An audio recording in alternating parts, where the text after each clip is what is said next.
So before I begin, I'll give you guys an introduction about myself. I am Mridul, and I will be taking the paper B classes from the Delhi Center.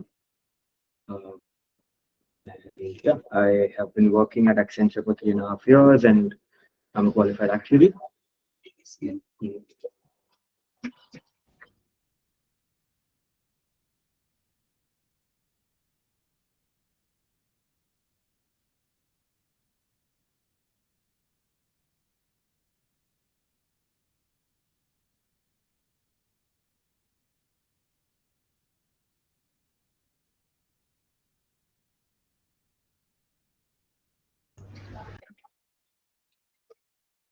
Alright, हाँ तो अब CM2 पे आ जाते हैं.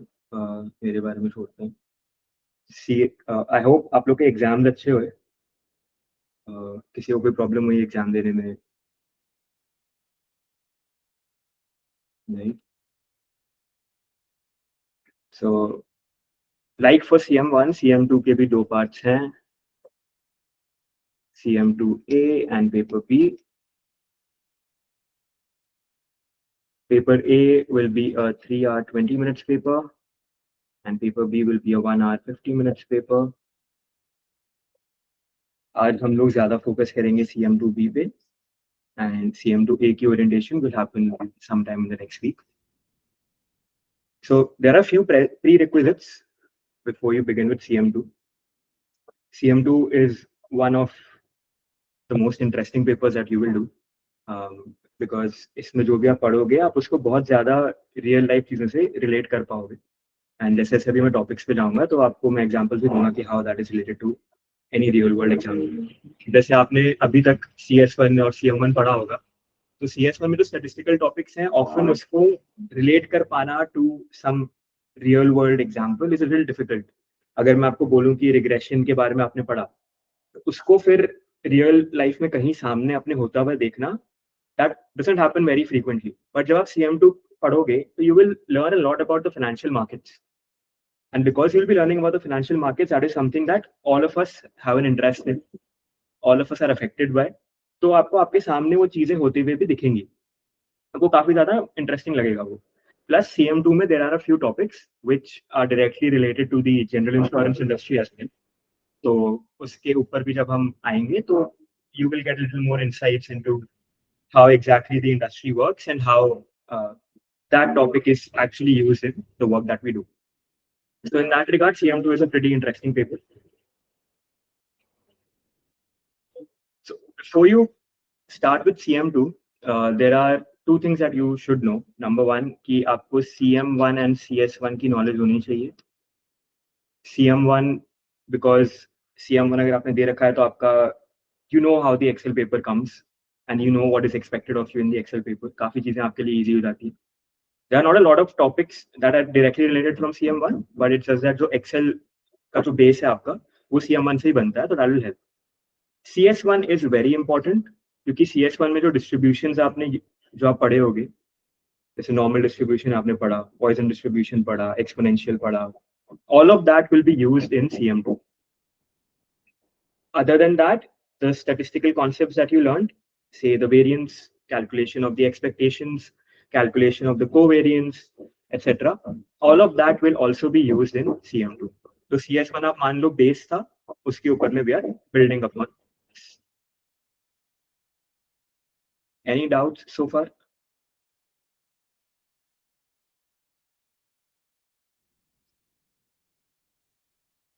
Yes, Vishaka. So I applied for CS2 like back in like 2 years ago. So will that work or do I need to recap everything that I've studied so far? एक बार वापस से बोलना, आपकी मतलब my speaker was on mute, so can you come again please? Yeah. So I applied for CS2 like 2 years ago. So I'm really familiar with the topics, right? So I need to recap everything that I've studied. No. जैसे जैसे आप देते रहोगे, I mean as you progress with the syllabus, there are a lot of things that will come back to you naturally. बहुत ज़्यादा deep knowledge नहीं चाहिए होगी आपको CS1 CS2 के टॉपिक्स की. CS2 तो काफी कम आता है. जो बेसिक्स थे, जो डिस्ट्रीब्यूशनल असम्पशंस होते हैं कि नॉर्मल डिस्ट्रीब्यूशन कैसा दिखता है, उसके फैक्टर्स क्या क्या होते हैं, पॉइजन कैसा होता है, बस उसकी बेसिक नॉलेज अगर आप लोग रिवाइज कर लोगे that is more than enough. just knowing about the distributions, each of those discrete distributions and the continuous distributions जो हमने CS1 में पढ़ा था, and the basic formula कि expectation हम कैसे calculate करते हैं, variance कैसे calculate करते हैं, standard deviation कैसे calculate करते हैं, coefficients कैसे निकालते हैं, covariance कैसे निकालते हैं. तो वो सारी चीजें बस आप रिवाइज कर लोगे, दैट इज मोर देन. तो वो आपको करने में आई डोंट थिंक 1 घंटे से भी ज्यादा लगे. Thank you. एंड हम वो सब चीजें वापस से भी कवर करेंगे in one chapter of CM2 की एक्सपेक्टेशन कैलकुलेशन कैसे होती है, स्टैंडर्ड डिविएशन कैलकुलेशन कैसे होती है. तो you will get a refresher there as well.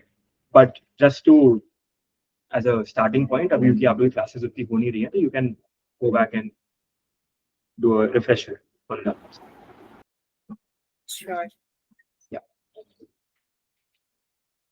Okay, so we've talked about what you need in CM1 and in CM2. The paper format, again, the weightage remains the same, 70% weightage in CM2A, 30% weightage for CM2B. CM2B में होता ये है कि you will get 3 questions. कोई भी particular topic ऐसे नहीं है कि उससे क्वेश्चन जरूर आता है, वैसा कोई पैटर्न नहीं है. Yes, there are a few important topics which are usually covered in CM2B, but CM2B में ऐसा है कि अगर कोई ऐसा टॉपिक है जिससे आप प्रैक्टिकल क्वेश्चन नहीं निकाल पाते हो, तो you might find that topic coming in CM2B as a theoretical aspect of it. जैसे कमेंट्स डालने होते हैं हमें CM2B, CM1B में भी आपने देखा होगा कमेंट्स डालने पड़ते हैं आंसर्स में, तो CM2B में भी सेम फंडा है. तो जो भी टॉपिक्स ऐसे हैं जिनके ऊपर में आप प्रैक्टिकल क्वेश्चन नहीं बना पा रहे हो, वो as a theoretical question in CM2B आ जाएंगे. And comments hold a lot of marks in CM2B. जो CM1B में थोड़ा कम था, बट CM2B में you will see that each question has about 6 to 7 marks of comments only. You will get around 18 to 20 marks of comments from the paper B itself, which sometimes it is little difficult to grasp, but जैसे जैसे हम आगे बढ़ेंगे syllabus में, I'll give you all other tips and tricks as well on how to tackle those comments. Okay, now moving ahead, next topic is how to excel in Excel.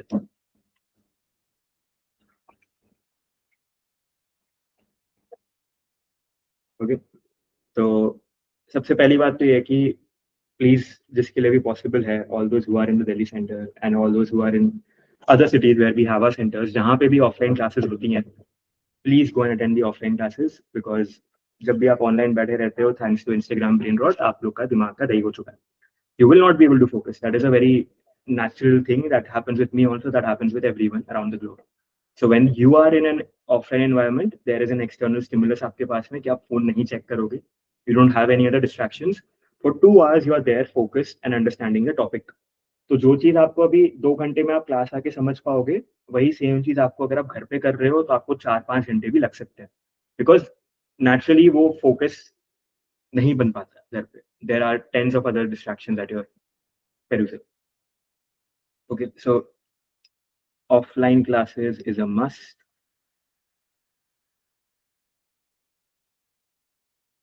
Next, Excel का हमने जो structure plan किया है, it is a very thought out structure what we have decided upon, and you will see that as you are done with the theory concept, the Excel class for that will happen within a week. The reason why we do that is आपको revision भी हो जाता है वो theoretical concept का. Once you apply that in a practical aspect, आपके दिमाग में वो चीज बैठ जाती है. तो आप जब एक्सेल के लिए उस चीजों को बात के लिए आप एक्सेल को छोड़ देते हो, वो चीजों को वापस से रिक्रास करने में आपको टाइम लगता है. It will take you double the time. पहले आप उसको थियोरेटिकली रिवाइज करोगे, फिर आप उसको एक्सेल पे वापस करोगे. So it will take you a lot more time as compared to when the topic is fresh in your head. Plus, building speed on Excel will requires a lot of practice. So if you think that हम last के 1 महीने में हम लोग बैठ के Excel पूरा खत्म कर लेंगे, it will not happen. आप सिलेबस खत्म कर लोगे, but then solving it in the exam जब आपको स्पीड में करना पड़ेगा, तो वो बहुत डिफिकल्ट होगा. So the advice would be that follow whatever structure we are giving you all, उसको आप लोग फॉलो करो to the best extent possible. कहीं पे आप लोग की 1-2 क्लासेस मिस होती है, make sure that you are covering up for it in the next week और द वीक आफ्टर दैट. आप लोग को पता है कि ठीक है, अभी आप लोग के कॉलेज के भी एग्जाम्स आने वाले होंगे, there might be weddings that you have to attend at your home, but you are the best जज of yourself. you know when to, how to finish your syllabus, and just make sure कि हम अगर आपको बोल रहे कि February तक syllabus सारा complete करना है, if we are planning to do it by Feb first week, latest you are finishing the syllabus is Feb second week. उससे ज़्यादा लेट आप ना करो, because we have also planned the revision classes, the mock tests in that exact manner. फिर आप ऐसा हो सकता है अगर आपने syllabus नहीं finish किया time पे, so you might be missing out on some of the mock examinations or some of the revision classes, which is not optimal at all before the exams. Okay, so follow the timelines we give you.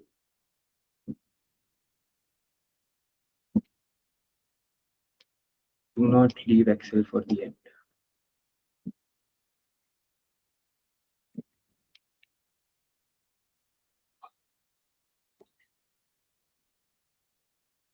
The other thing that is very important, it has become a lot more important now after the previous 2 terms, is that पहले ये हो गया था जब online होते थे exams, तो core reading को लोग उतना ज्यादा भाव नहीं देते थे, because you always have that at your disposal. आप कभी भी ओपन बुक एग्जाम में कभी भी खोल के देख लो. But now over the last 2 terms, because it has become an offline curriculum now, it is very important that you go through the core reading thoroughly, क्योंकि अब derivations भी आ सकती हैं आपको एग्जाम्स में. Plus, second reason, not just for paper A but for paper B also, core reading has become very important, क्योंकि जो comments आते हैं, a lot of these are actually hidden in plain sight within the core reading itself. तो एक thorough reading core reading की is a must. Plus, जो practice questions होते हैं core reading में, they will help you immensely. A lot of those exam style questions which are at the back of each chapter, वो सब तो आपको देखने ही चाहिए whenever you are going through the revision notes also. तो revision notes तो करने ही है, practice questions भी करने ही है उसके, and core reading भी पूरा go through करना है. So core reading is your holy book.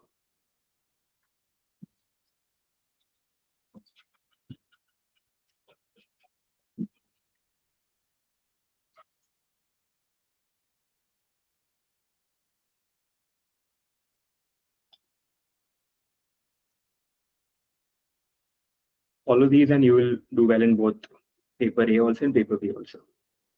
Paper B का एक और फंडा बहुत इंपॉर्टेंट ये है कि paper B is a lot more scoring as compare to paper A. Paper B में when I give the exam, there were a lot of people from actuators who got 80 plus in paper B. तो जब आपका अगर paper A भी खराब हो रहा है, you know that you can make up for it in paper B very easily. So it's a very scoring part of the syllabus. If you get an 80 plus in paper B, that solves a lot of your problem in paper A as well. तो एकदम भी ऐसा मत करना कि हाँ you are not focusing on paper B. Paper B is the thing that will actually help you in securing good marks in the exam. अगर आपको खाली पास होना तो फिर ठीक है, आप लोग हल्के में ले लो. But if you actually are aiming for getting good marks in CM2, then paper B is very, very important, as important as the paper A.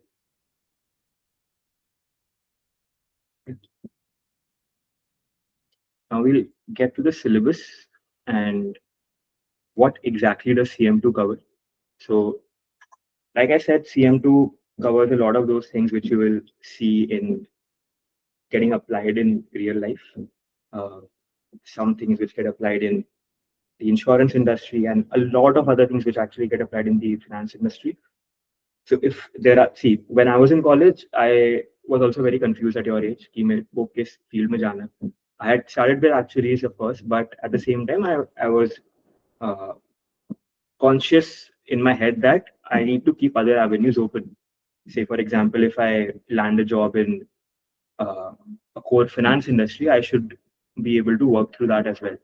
ये कॉलेज में जब आप फाइनल ईयर में आओगे, उस टाइम पे थोड़ी डेस्परेशन आ जाती है जब पहले 1-2 कंपनीज आपके क्लियर नहीं होते कि अब एट दिस पॉइंट अब मेरे को कहीं से भी जॉब मिल जाए मैं ले लूंगा, बस वो मेरे फील्ड के अराउंड होनी चाहिए.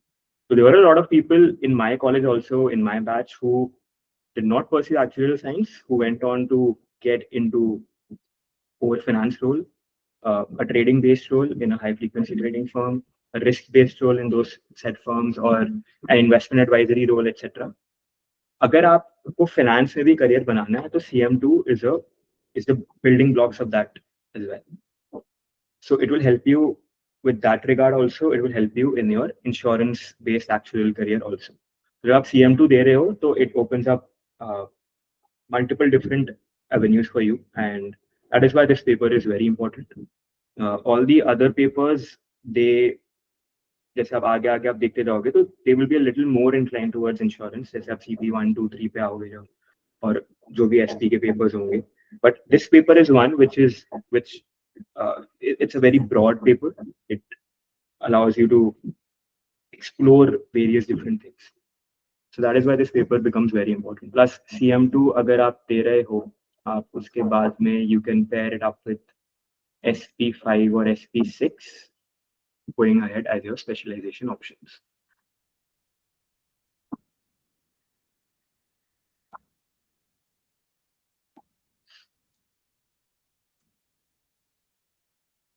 Now going to the chapter-wise syllabus, the first chapter that we do is efficient market hypothesis. So this chapter is a little theoretical chapter. ये पहले उतने इससे questions नहीं आते थे, but of late इस chapter से काफी questions आने लग गए हैं. It will take you not more than 3 hours to complete this chapter, this particular portion. This chapter basically just deals with technical fundamental analysis and insider trading. Do you all know what technical and fundamental analysis is? नहीं? किसी को पता है call पे?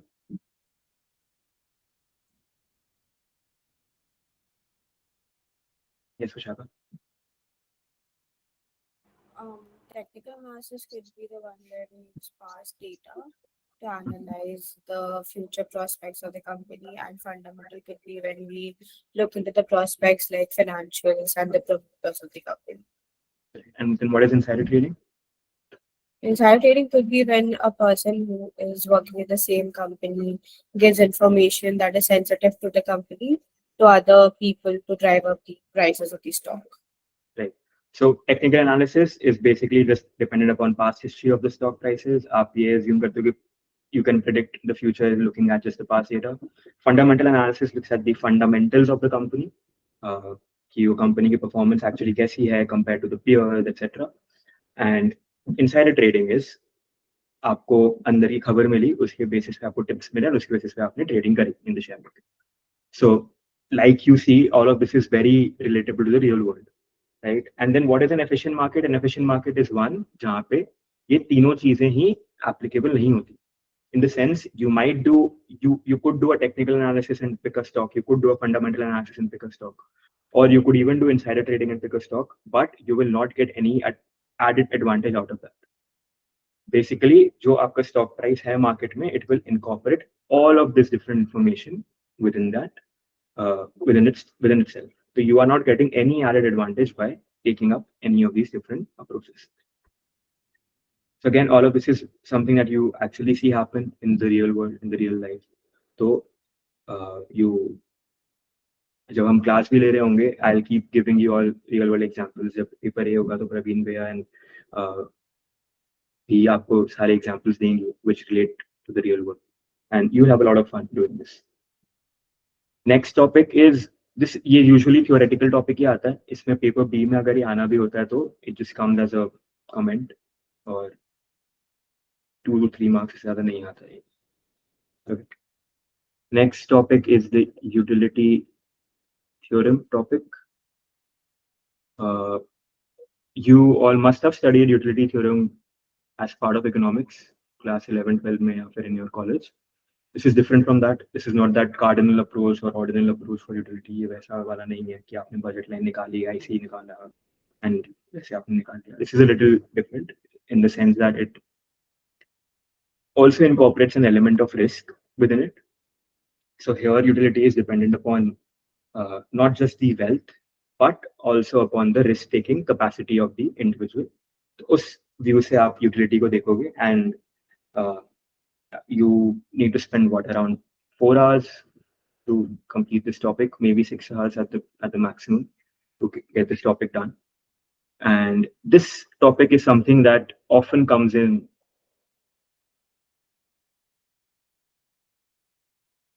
Yeah, this topic often comes in. One second.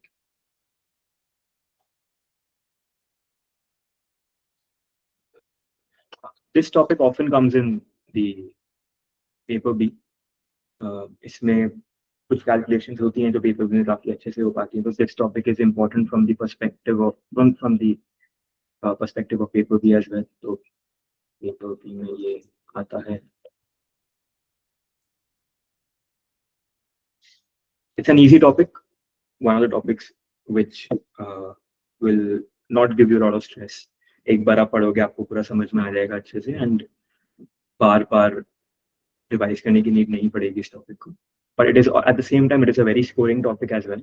इससे 10-12 marks के paper A में भी आते हैं and पेपर बी में भी more often than not इससे क्वेश्चन आ जाता है. After this, the third chapter is measures of investment risk.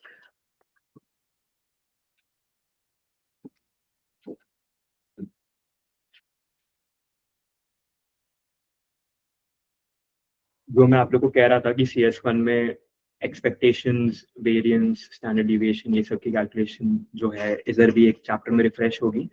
This chapter is the one जिसमें रिफ्रेश होती है.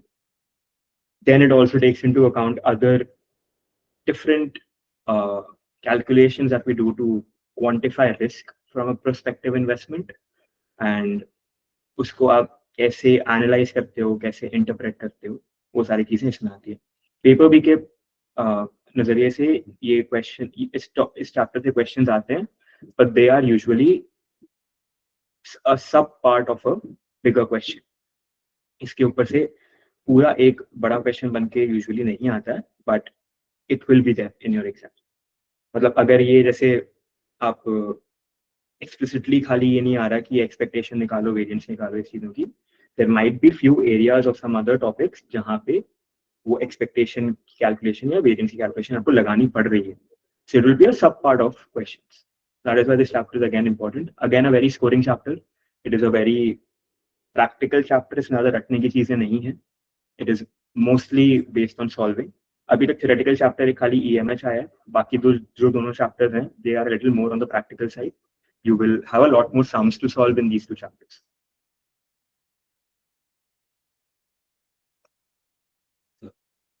Next part is portfolio theory. This is a very interesting part. This is chapters 4 to 6.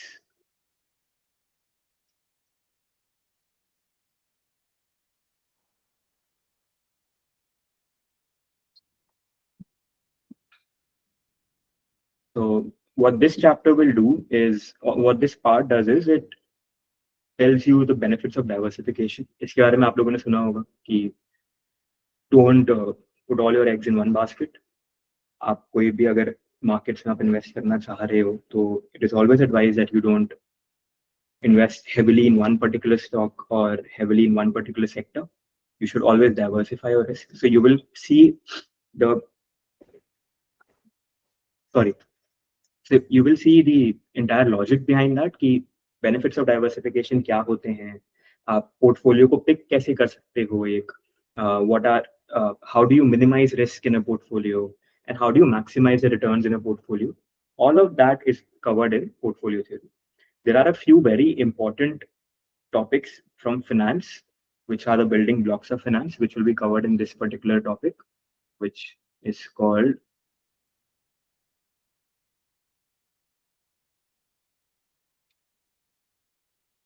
CAPM. This is the capital asset pricing model. This is a fundamental theory of finance, and you will be learning about that in this particular chapter. So this chapter is a mix of both. इसमें theoretical concepts भी हैं, इसमें practical concepts भी होंगे, तो sums भी आएंगे इससे, and understanding के perspective से भी ये chapter काफी important है. Plus this chapter also comes in Excel.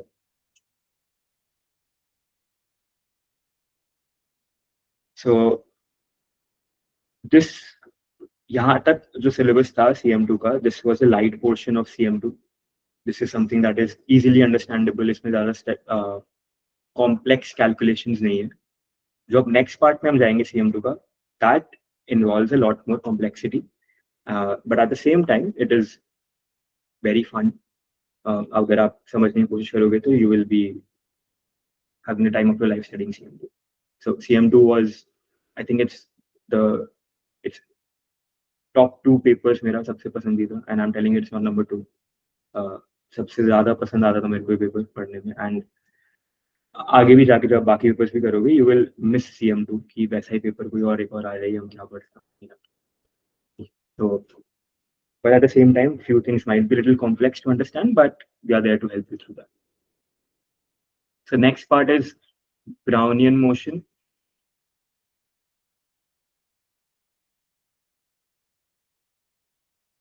After portfolio theory, there are 3 chapters covering Brownian motion as well. Brownian motion will build the base for everything that we do after that. So post Brownian motion, जो भी chapters हम discuss करेंगे, उस सब का building blocks यहाँ से आप सीखोगे. Basically, this marks the beginning of this marks the beginning of stochastic part of the CM2. Stochastic basically means that branch of study which deals with randomness. So जैसे हमारे जो share prices होते हैं, those are random, right? कहाँ कैसे fluctuate होंगे, you cannot predict that very accurately. So they move in a very random manner. So how to predict them, how to analyze them will all be covered in this stochastic part of CM2.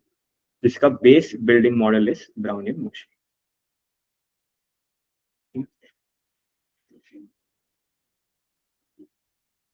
Next, after Brownian motion, there's a very interesting part of CM2, which is called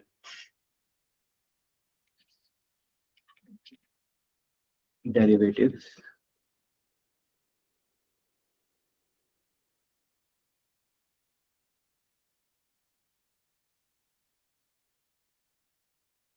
Do you all know what derivatives are?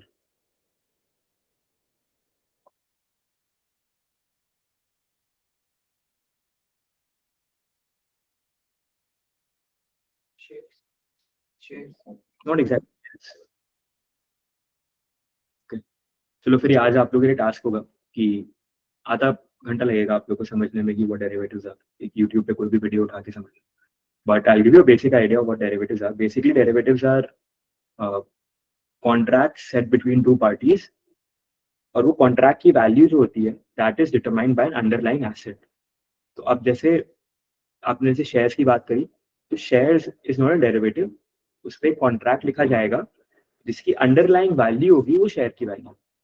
तो जैसे basically मैंने आपको बोला कि अगर ये share का price 100 रुपए से ज्यादा होगा तो जो भी डिफरेंस होगा मैं आपको पे करूंगा. अगर इसका 100 से कम होगा तो जो भी डिफरेंस होगा आप मेरे को पे. So that contract that we are writing is a derivative, and the underlying value for that contract is the share price, the share that we're using.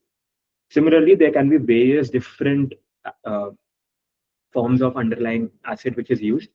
So derivatives there are different forms of derivatives that come into play. There are futures, there are options. Options के बारे में आप लोगों ने सुना होगा. Then there are forward contracts.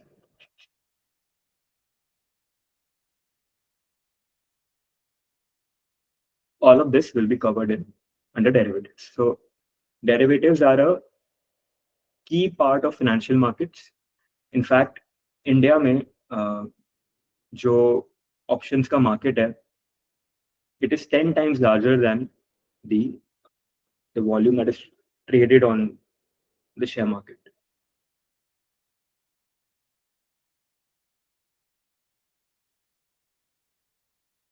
So again, if you're looking to build a career in core finance, in trading, understanding these 3 and derivatives becomes very important. So this part mein we'll be actually covering how you price a derivative, how you price futures and options, and there is something known as option Greeks,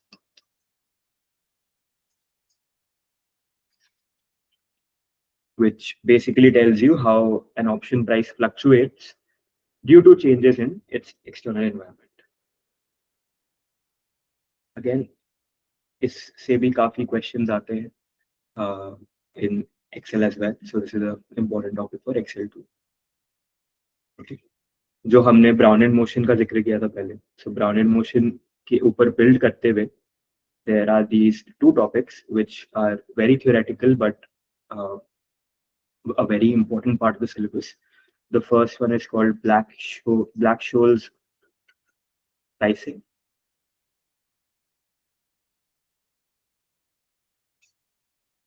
And the other one is the 5-step model.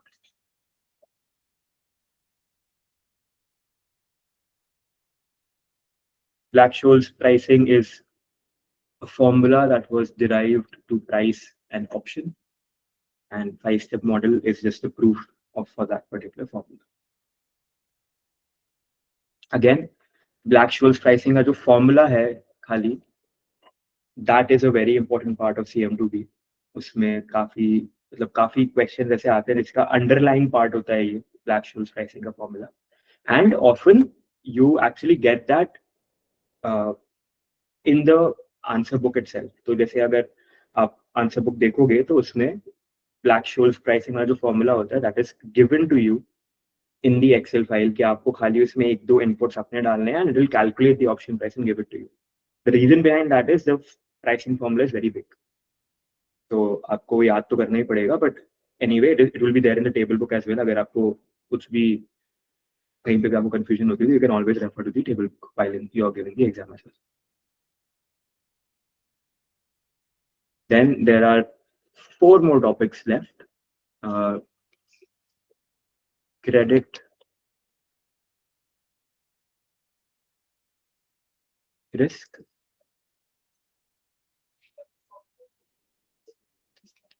term structure of interest rates,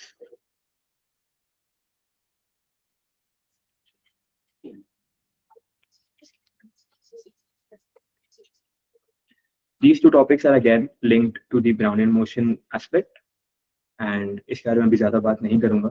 इससे questions थोड़े कम आते हैं generally in paper B, but at the same time अगर इससे question आया तो it will be one of the more difficult ones to solve in paper from a paper B perspective. तो इसको theoretically strong रखना is very important, these 2 chapters. And yeah, अभी इसके बारे में ज़्यादा बात नहीं करूँगा because थोड़ा ऊपर से चला जाएगा. तो and then the last 2 topics are runoff triangles and ruin theory. Ruin theory is again one of the favorites for CM2P. Examiners love to test ruin theory. And runoff is the topic that I was telling you all about, which comes in general insurance actuarial work. So you will see applications of this in the real world, in the work that I do, that others do in the general insurance space. Ruin theory, basically, it is a model built to tell you all how or when will an insurer get to ruin, मतलब bankrupt कब होगा, what will be the probability of that, and कैसे आपको चीजें रखनी होंगी so that you can avoid that ruin. Okay. This is one of the faves for CM2B. Runoff is a very, very easy topic. It is just formula driven.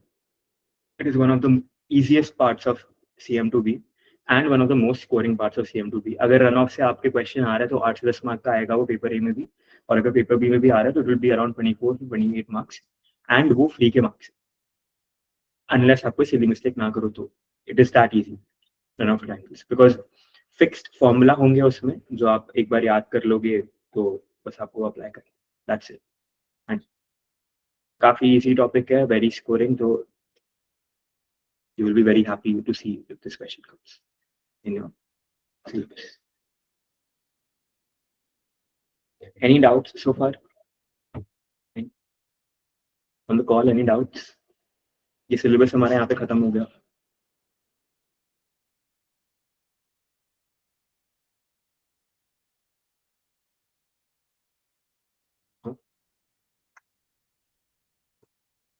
तो फिर one more important thing that I will suggest to you all is, I hope आप लोग सब group के तो part हुई, the WhatsApp group, right? Another thing is that आप लोग को doubts हैं जब भी any part of the discussion that we're doing, any topic that you're not being able to understand, don't leave the class without getting that doubt clarified, because फिर होगा ये कि हफ्ते भर बाद में अगर क्लास होगी तो फिर आप हफ्ते भर उसमें confused रहोगे, आप ढंग से practice नहीं कर पाओगे. So try to get it solved in that class itself. अगर नहीं हो पाता है by chance, put it on the group. Someone will reach out to you. We have a lot of faculty members who actively monitor the group. तो अगर कहीं पे भी कुछ ऐसा लग रहा है आप लोग को कि हाँ आपको ऐसा टॉपिक है जो आप लोग ने कवर नहीं, मतलब आपको समझ नहीं आया, जिस कारण आप आगे सिलेबस नहीं कवर कर पा रहे हो, प्लीज इमीडिएटली डाउट्स क्लियर करो. Don't wait for the doubts class to happen or the next class to happen. Okay, so now just trying to understand by when will we be targeting, can we expect anything from 5-step chapter? Yes, उससे derivations आ सकती है from the 5-step chapter. Excel पे कम आता है 5-step chapter because it is a lot more theoretical and a lot more derivation based.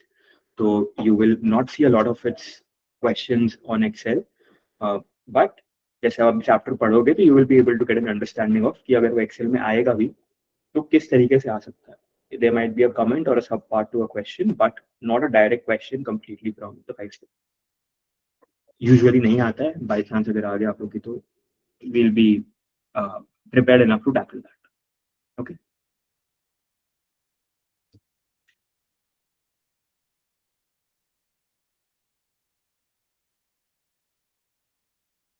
Next, by Jan end, we'll be targeting to finish off the CM2B paper as well, the entire syllabus. Okay. ताकि हम Feb से आप लोग के बायस assignments जो हैं वो करवा पाए, जो मॉक पेपर होते हैं वो करवा पाए आप लोग को, एंड पास पेपर की डिस्कशन करवा पाए, बिकॉज अप्रैल में एग्जाम होगा. 2 months of prep that way is more than enough. And हो सकता है जनवरी से पहले ही खत्म करते हैं, but on a personal level for you all classes तो आपकी होती रहेंगी, but your own prep first time पूरा कोर रीडिंग गो थ्रू करना, रीड करना, सारे क्वेश्चंस कोर रीडिंग के कर लेना, सारे क्वेश्चंस रिवीजन मटेरियल कर लेना, एंड एक्सेल भी पूरा हर एक क्वेश्चन जो एक्सरसाइज में रहता है सारा एक एक बार कर लेना, should be done by January and latest. ठीक है, हम उसे ट्राई करेंगे उससे पहले ही करवा देने का आप लोग का, but for whatever reason you might be missing out on, जैसे आपका नवंबर में अभी एग्जाम्स होंगे, आपने ना एग्जाम ज़्यादा नहीं पढ़ पाओगे ज़्यादा, या for there may be some other reasons as well, just try to cover it up ऐसा कि आप जनवरी एंड तक उसको खत्म कर पाओ. That you have 2 months of revision left. 2 months is a very good time for you to revise and be very confident in your paper. Because I think April में फिर आप लोग के again semester exams का time आने लगेगा, right? So you'll have to focus on your college exams as well. Plus I think Jan Feb के around midterms भी होते होंगे आप लोग के, so that will again be a factor. So just so that you can balance out your college studies as well, just try to finish off with the syllabus for CM2 as soon as you can.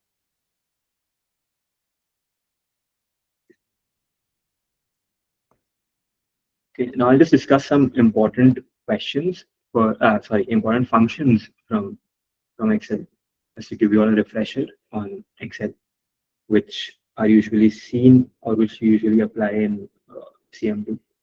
कोई function आप लोग को नहीं याद आ रहा होगा या कोई डाउट होगा तो अभी आपको डिस्कस कर लेंगे.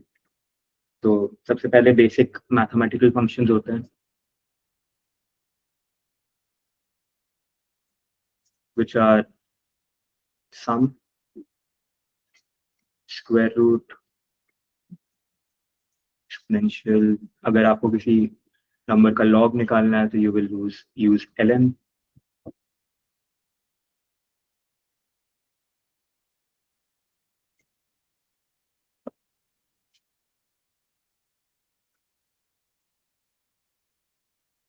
एक्सेट्रा. तो ये तो बहुत सिंपल है, मैथमेटिकल ऑपरेटर्स जो भी होते हैं. Product,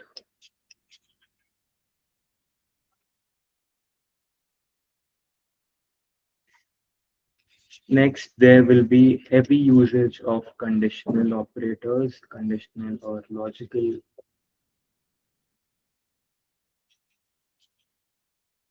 operators, if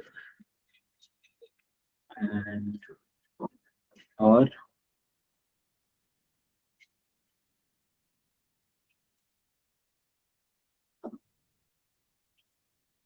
And you will also see them being used in a nested format.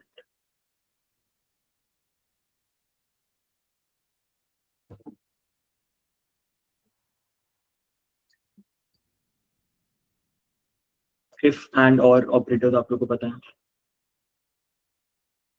on the call?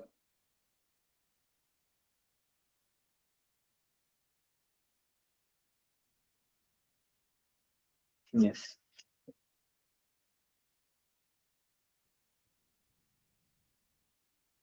Okay. Then there are some special functions like SUMIF, COUNTIF,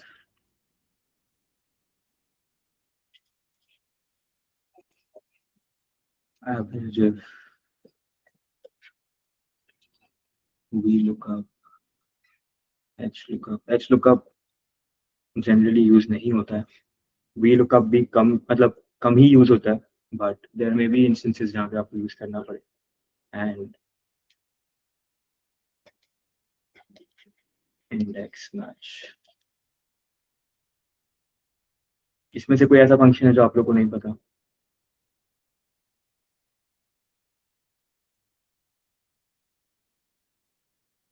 Know all these functions.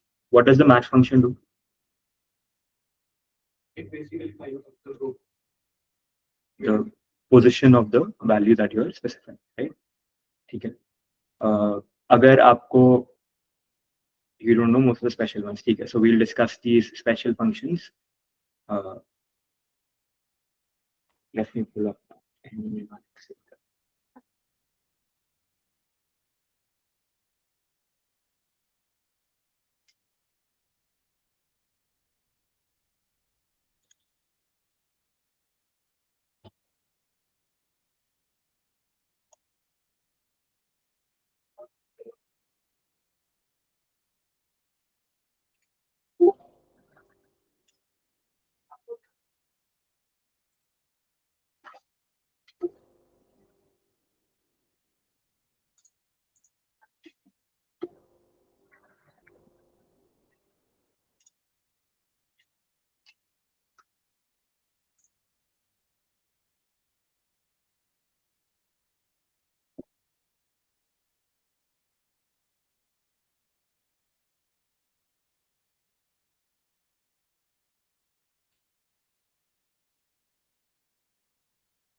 Can you see the spreadsheet? आपको नहीं दिख रही होगी ना?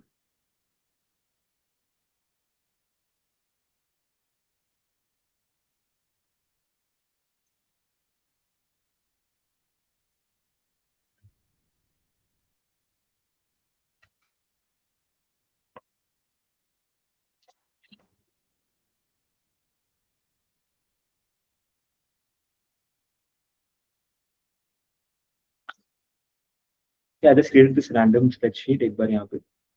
अब which were the topics we talked about?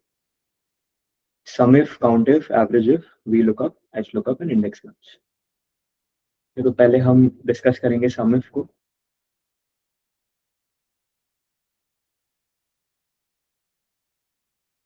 For example, I want to know the total sales of Apple in the data set that I have. तो ये data set आप मान लो एक कोई भी fruit seller का है, and these are the number of apples that he has sold in each of these locations, the number of bananas that he has sold in each of these locations, and the number of cherries that he has sold in each of these locations. ठीक है, I just created this random data set अभी, and अब हमें जानना है कि what are the total number of apples that he has sold. Okay. अब हम यहाँ पे कैसे कर सकते हैं उसको, we'll do a SUMIF. अब SUMIF किया, आप उसमें रेंज बताओ उसको पहले, जहाँ पे आपका क्राइटेरिया अप्लाई होगा. आपका क्राइटेरिया क्या है? ये शुड बी एप्पल, राइट? तो ये हमारा क्राइटेरिया हो गया. Now you have to specify the exact criteria. We need to find just apples out of that. We just need to sum upon the apples, right? हमारा criteria becomes apple. ये जो हमने Apple का यहाँ पे select कर लिया. Next I need to specify the sum range. तो हमारी सम की रेंज ये वाली है, the sales range, right? Hit and enter and I get 3969. This is how SUMIF works. ठीक है, SUMIF क्लियर है. नेक्स्ट अब हम काउंटिफ समझने की कोशिश करते हैं. अब जैसे यहाँ पे मैंने तो ये रेफरेंस डाला ना, I was working with references कि मैंने अगर मेरे को एप्पल चाहिए तो मैंने एप्पल यहाँ पे ऐसे लिखा है. अब अगर if I want to put in something which is not a direct reference but I just need an absolute value, अगर मेरे को यहाँ पे एब्सोल्यूट वैल्यू डालनी होती तो मैं यहाँ पे डालता ऐसे in inverted commas Apple and I would get the. ठीक है, ये आपको वैल्यू अभी वापस चेंज होते हुए दिखेगी बिकॉज मैंने यहाँ पे रैंडम फंक्शन यूज किया. तो ये सारी नंबर्स अपने आप ऑटो अपडेट होते जा रहे हैं विद ईच आइटरेशन ऑफ. अब हमें चाहिए now we need a count. अब हम काउंटिव फंक्शन ही यूज करने की कोशिश करते हैं. Let us try to find out greater than 500 sales कितनी बार और किस किस कितनी बार हुई है. ठीक है, we will do a countif. Range हमारी ये है.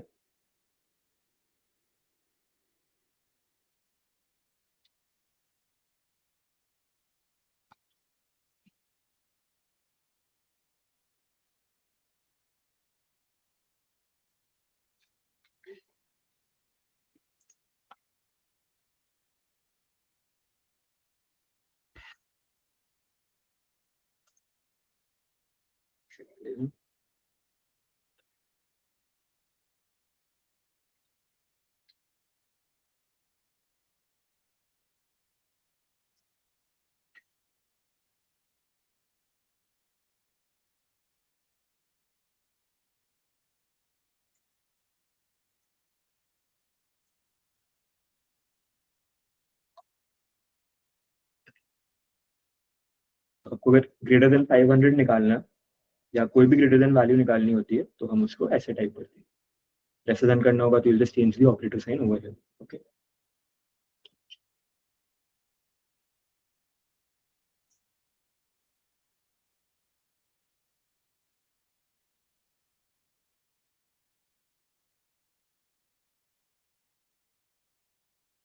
काउंटिफ क्लियर है.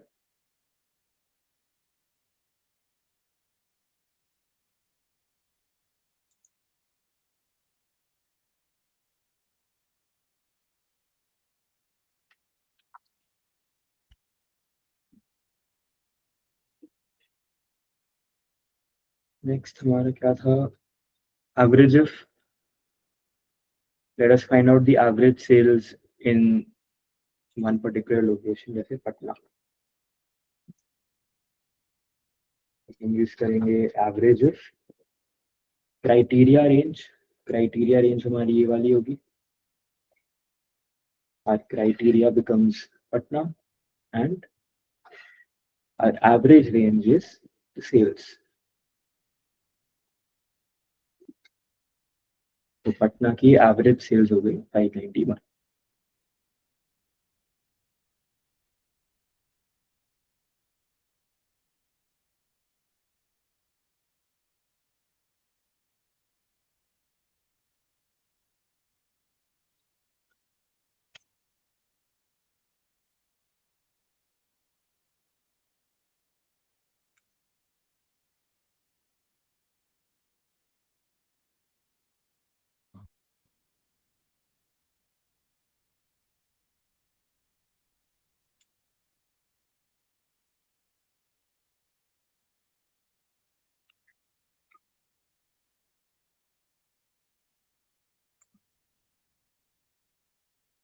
Next is VLOOKUP.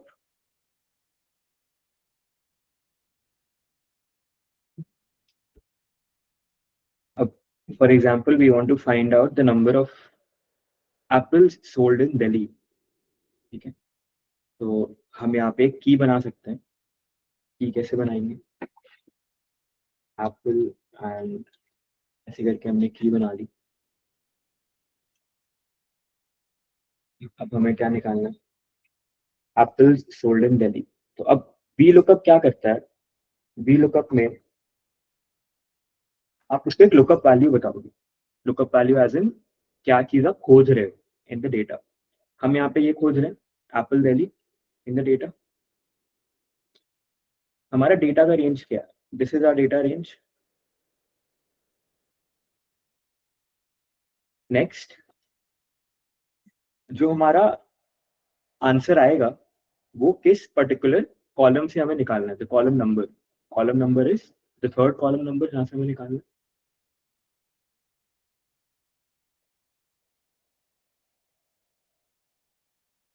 एक्सेल में एक आता है, इधर में इस सॉर्टेड का आ रहा है. Excel is not working on this machine right now, तो I use Google Sheets to show it to you. But अब जैसे जो एक्सेल का next one, the next step, the condition that you need to give is true or false की.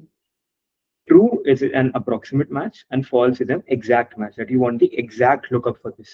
अगर exact match वाला specify करते हो तो फिर if this particular value, the Apple Delhi value, is not found in this data set, it will give you a #NA error. But अगर आप उसको approximate match का देते हो true वाला, so it will find the nearest match to this particular value and will give you the corresponding result from that.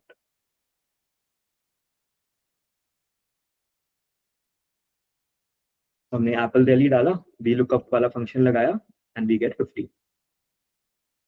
One important thing to note in VLOOKUP is जो ये आपकी lookup value है, that should be the first column of your table range that you're selecting.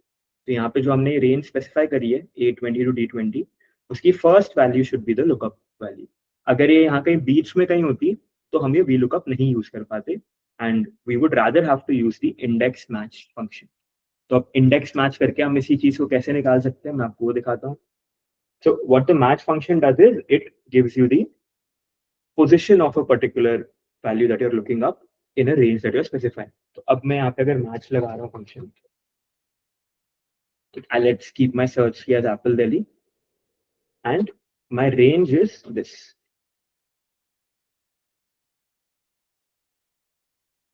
Then आप एक search type देते हो. एक होता है greater than match, एक होता है lesser than, -1 and 1 होते हैं वो positive and negative, and एक होता है 0 which is exact match. तो हमें exact match चाहिए, हम 0 देंगे इसको. तो हमें दे रहा है position उसकी 2. So it's the second cell in this particular range. It has given us a position 2. Okay. Now let's look at the index function. Index function में basically आप क्या करते हो, आप उसको एक ही range बताते हो कि ये मेरा data है यहाँ पे. फिर आप उसको row number and column number बताते हो in that particular table and वो आपको उसको match करके लाके देता है. तो अभी मैंने जैसे इसको इंडेक्स ये डाला, अब मैं उसको बोल रहा हूँ मेरे को फोर्थ रो का थर्ड कॉलम की एंट्री बताओ, तो I will have to type 4, 3 over here. This table A20 to A2 to D20, उसका फोर्थ रो की थर्ड कॉलम की एंट्री जो है वो मेरे को बताओ। तो फोर्थ रो कौन सी होगी? 1 2 3 4 एप्पल कोलकाता। 48 आना चाहिए। It got refreshed. तो ओके नहीं, this is the first row, second, third, fourth row. 375 is this one. Okay, तो यहाँ पे 375। तो अब हम इसको वी लुकअप के जगह कैसे यूज कर सकते हैं?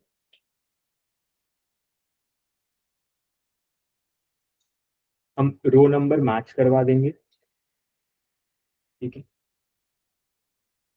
जैसे हमने यहाँ पे ये मैच फंक्शन यूज किया था, तो we'll find the match for the row number.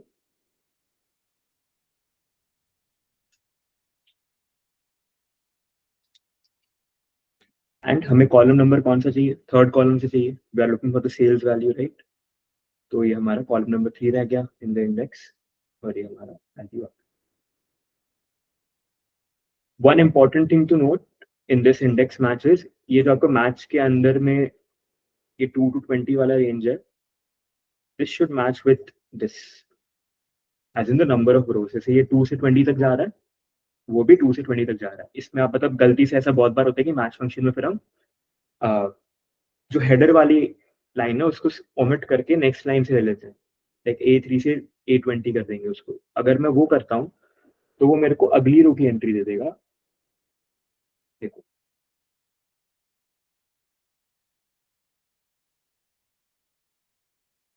ठीक है। अब इस वाले मैच में तो ये नंबर 1 पे है, नंबर 2 पे आ जाएगा एप्पल दिल्ली के, राइट। अभी जो मैंने ये वाला मैच फंक्शन लगाया, बट जो इंडेक्स कर रहे हैं हम पूरे, उसमें जो सेकंड रो है वो तो एप्पल पटना वाली है। तो will give me this value instead of this. So that is why जो इसमें आप रेंज में जो रोज वाली जो रेफरेंस है, it should always match with index में जो रोज वाली रेफरेंस है। इंडेक्स मैच क्लियर है? ऑन द कॉल क्लियर है?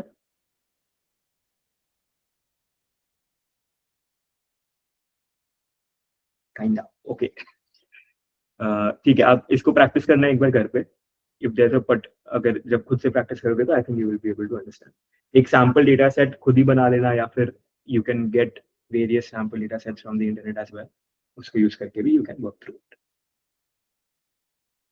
अब इसमें एक और तरीके से भी आप मैच कर सकते हो कि आप ये जो कॉलम नंबर है इसको भी मैच करवा दो। तो अब हमें जैसे अगर कॉलम नंबर भी मैच करवाना है, तो instead of putting in 3 over there, I put in match column. तुम्हारे यहाँ पर है, right. This is a column headings, तो हमने वो वहाँ पे डाली। सॉरी, फर्स्ट यहाँ पे पुट द सर्च की।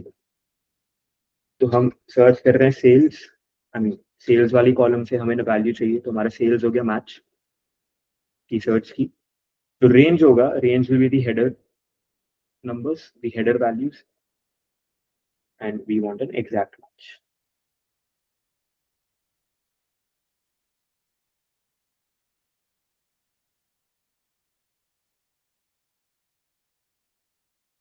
ओके, तो अब जैसे ये वाला जो पार्ट है, इसकी वैल्यू देखो क्या आ रही है, 3। यहाँ पॉपअप में दिख रहा है ना 3? हाँ, ये 3 आ रही है यहाँ पे, और इस वाले की भी आ रही है 3, because we need the third column and we need the third row to get apple Delhi का सेल्स वैल्यू। ठीक है, दिस इज यूजफुल व्हेन, अब अगर ये एप्पल पटना और ये वाला जो इंडिकेटर है ये फॉर एग्जांपल अगर यहाँ बीच में कहीं होता, टेबल के फर्स्ट कॉलम में नहीं होता, तो तब वहां पे VLOOKUP का काम नहीं करता, तो you would have to use an index match match.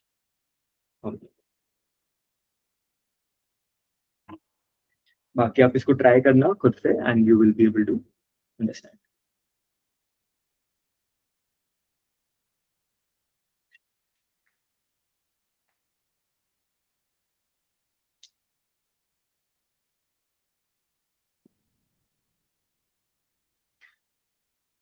HLOOKUP भी आप लोग खुद से ट्राई करना एज एन असाइनमेंट, ठीक है? It is absolutely similar to VLOOKUP. अगर नहीं समझ में आता तो नेक्स्ट क्लास में वी विल डिस्कस दैट. ये तो स्पेशल फंक्शंस हो गए हमारे. Now moving on.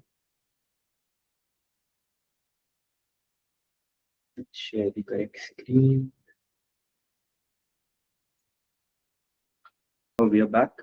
हाँ, तो HLOOKUP के लिए आपको वो डेटा को अगर आप ट्रांसपोज करोगे तो HLOOKUप बेसिकली जैसे अभी हमने VLOOKUP में लॉजिक दिया था ना कि वो फर्स्ट कॉलम में आपकी वैल्यू को सर्च करता है, देन करस्पॉन्डिंग एंट्री आपको बताता है फाइंड करके कि वो उस किस रो में आ रही है एंड किस कॉलम की फिर आप स्पेसिफाई कर रहे हो.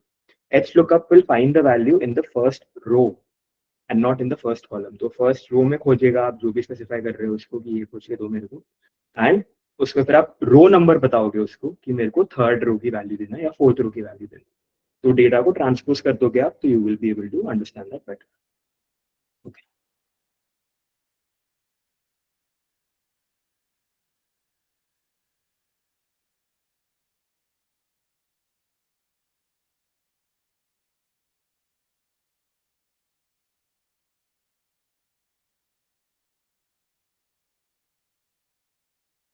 Moving on. नेक्स्ट और जो फंक्शंस हैं थोड़े बहुत फटाफट वो कवर अप करते हैं. So we have a few statistical functions then जिसकी बारे में आप लोग पढ़ सकते हो अभी, और वी कैन इवन और we'll do it in the class next. Statistical functions में होता है जैसे आप वेरिएंस और स्टैंडर्ड डिविएशन एंड मीन वगैरह आप लोग आर पे सीखे हो गए निकालना, राइट? अभी तक इन CS1. तो similarly for variance we use var.s or var.p. This is for a sample. This is for a population. Standard deviation के लिए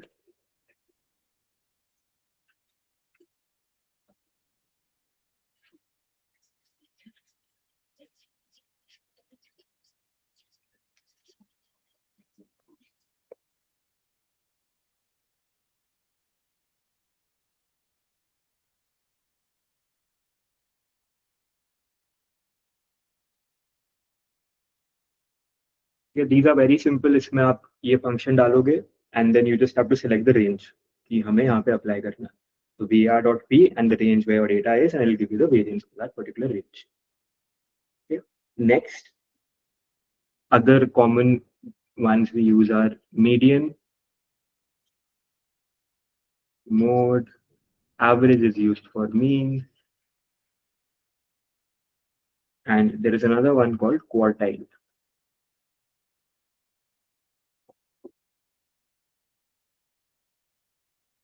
क्वार्टाइल में आप रेंज बताओगे और फिर कौन सा क्वार्टाइल चाहिए. तो 0.75 अगर आपको 75th quartile, third quartile, fourth, हाँ वही थर्ड क्वार्टाइल अगर आपको चाहिए.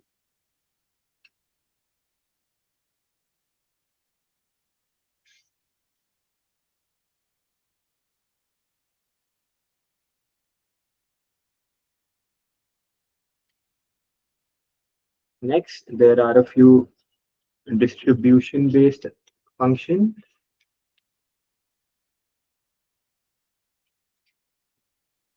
So each distribution that we've studied about, be it discrete or be it continuous, हर एक के लिए there is a distribution function in Excel. Normal के लिए है, यूनिफॉर्म डिस्ट्रीब्यूशन के लिए है, there is one for Poisson as well, which you will be learning about. ये जैसे जैसे हमारे पेपर में आएगा in a question, I'll be teaching you all the exact syntax and exactly how it works. अभी theoretically sometimes was difficult. Okay.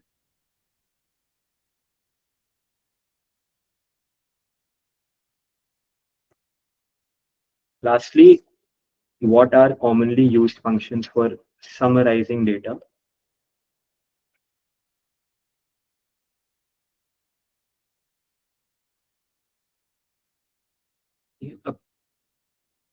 These functions that I'll tell you right now, this will be useful in CM2 and also CP2. जब CP2 के लिए भी आप तैयारी करोगे तो वहाँ पे भी बहुत बार होता है आपको मॉडल को समराइज करना होता है in a small table. तो यहाँ Excel में भी ऐसा आ सकता है. तो there are 5 basic functions that you have to use to summarize the data. One is the count function, count or count day, depending upon the context. The difference ये होता है count will only give you the count of numbers. Count A counts everything. तो अगर उसमें text हो, number हो, अगर value है तो काउंट में आपको इंक्लूड करके दे. Okay, so depending upon the context आपको लगाना होता है. Minimum and maximum, this is something that you always use to summarize your data. Next, sum, and the last one is average. अब ये सब कहाँ पे यूज होता है? These are usually used for data checks, and question में बहुत बार आ सकता है ऐसा कि डेटा को चेक करके बताओ if it fits a normal distribution or not, if it looks like it is coming from a standard normal distribution or not. तो अगर वैसा सिचुएशन होता है कि आपको बोल रहे हैं कि डेटा चेक करिए तो स्टैंडर्ड नॉर्मल डिस्ट्रीब्यूशन से आ रहा है नहीं, तो one of the easiest ways to do that is आप सबसे पहले देखो कि उसका एवरेज कैसा आ रहा है. अगर एवरेज उसका 0 आ रहा है तो मतलब वो नॉर्मल डिस्ट्रीब्यूशन के आसपास है, प्लस साथ में स्टैंडर्ड डिविएशन चेक कर लो. अगर स्टैंडर्ड डिविएशन 1 के आसपास आ रहा है तो मतलब you can reasonably say that it is coming from a standard normal distribution. Similarly बाकी डेटा चेक्स भी अगर आपको करने हो जस्ट टू अगर verify the sanctity of the data, तो फिर आप ये सारे फंक्शंस को यूज कर सकते हो. अब बहुत बार कहाँ पे यूज करोगे, जैसे आपको सेल्स का डेटा मैंने दिया तो आप वहां पे मिन और मैक्स को लगा के देख सकते हो. अगर मिनिमम वैल्यू 0 से कम आ रही है तो मतलब डेटा में गड़बड़ है. How can the number of sales be negative? It can not be negative, right? तो वैसे आप एक ही यूज कर सकते हो. मैक्सिमम के लिए भी आप सिमिलर लॉजिक, अगर the maximum value is coming out to be something in millions or billions, so it definitely looks like a data issue, तो आप उसको वैसे यूज कर सकते हो. And then sum का भी different context में आता है. Count is used to verify the if the data is complete or not. जैसे आपको क्वेश्चन में बोला है कि हाँ there are 100 entries that we've provided to you, आपने चेक करा काउंट लगा के काउंट में 85 होंगी, तो that becomes an observation कि हाँ the data is not complete, तो फिर accordingly we'll make adjustments to the data. Okay, so these are few basic tips and tricks on how to summarize the data. CP2 में ज़्यादा देखने को मिलता है, CM2 में भी थोड़ा एप्लीकेशन है इसका, कहीं कहीं पे जहाँ पे भी डिस्ट्रीब्यूशन के अराउंड में क्वेश्चंस आएंगे आपको, तो आपको ये सारे फंक्शंस को यूज करना पड़ सकता है. Any doubts about this? Any doubts about the various functions that we've discussed? COUNTIF is also applicable on text. Yes, COUNTIF में आपको इन्वर्टेड कॉमास में इसको डालोगे जैसे आप SUMIF में डालते हो, तो it will be applicable on text as well.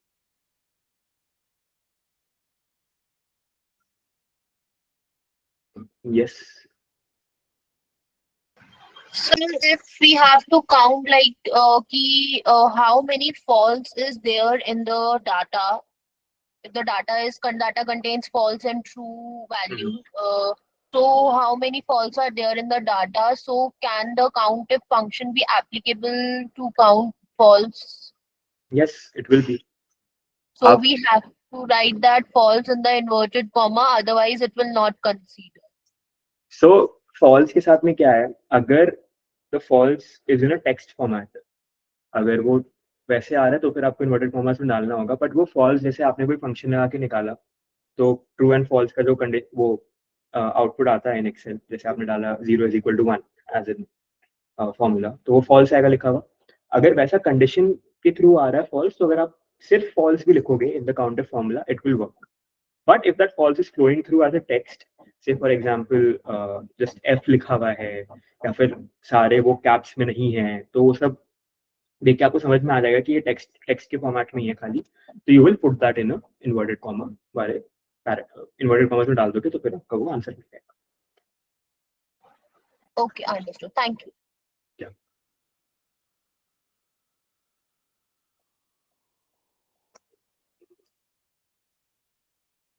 If finally, last thing that we'll cover today is some Excel tips and tricks. ज़्यादा जस्ट टिप्स ट्रिक्स अभी नहीं बताऊंगा, ट्रिक्स आप लोग अगर ऑफलाइन आओगे तो बस। एक्सेल टिप्स में कुछ कुछ हैं कि never use absolute values in a formula that you are making.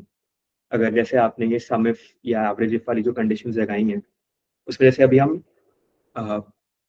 अगर हमें पटना को रेफर करना था, we were trying to use a cell referencing, right, instead of writing that within inverted commas. अगर absolutely necessary है उसको inverted commas में लिखना तो ही लिखो, otherwise never use otherwise always use cell referencing. The reason behind this is that अभी जो CM2 में आपके क्वेश्चंस आएंगे, पार्ट 1 एंड 2 में आपको इनपुट वैल्यूज कुछ मिलेंगे एंड पार्ट 3 एंड 4 में आपको बोलेंगे कि इनपुट वैल्यू चेंज हो रही है।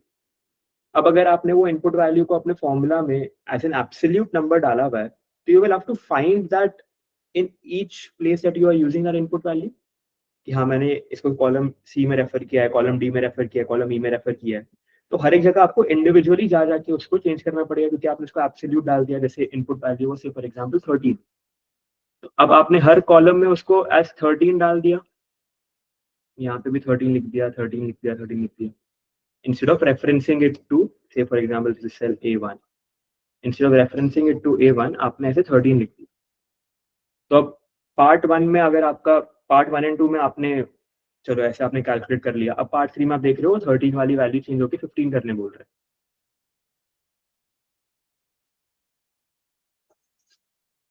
Simply, if you just change that value to 15, each of these will get calculated automatically. You won't have to do any other changes, right? और जहां जहां पे भी आप मतलब अगर आप मैनुअली ज्यादा के हर एग्जाम में चेंज करने की कोशिश करोगे, तो there is a good chance that you might actually miss out on some place as well, which will then again lapse of judgement हुआ, लैप्स हो गया, आपने नहीं देखा, तो फिर आपके वो मार्क्स ले जाएंगे और वो कोई गड़बड़ भी आपको पता लगेगी नहीं, क्योंकि आपको एब्सोल्यूट आंसर थोड़ी पता रहेगा कि हाँ ये करेक्ट आंसर है, गलत आंसर है। So it is very important that you use cell referencing and not absolute values. Okay, so cell referencing is key.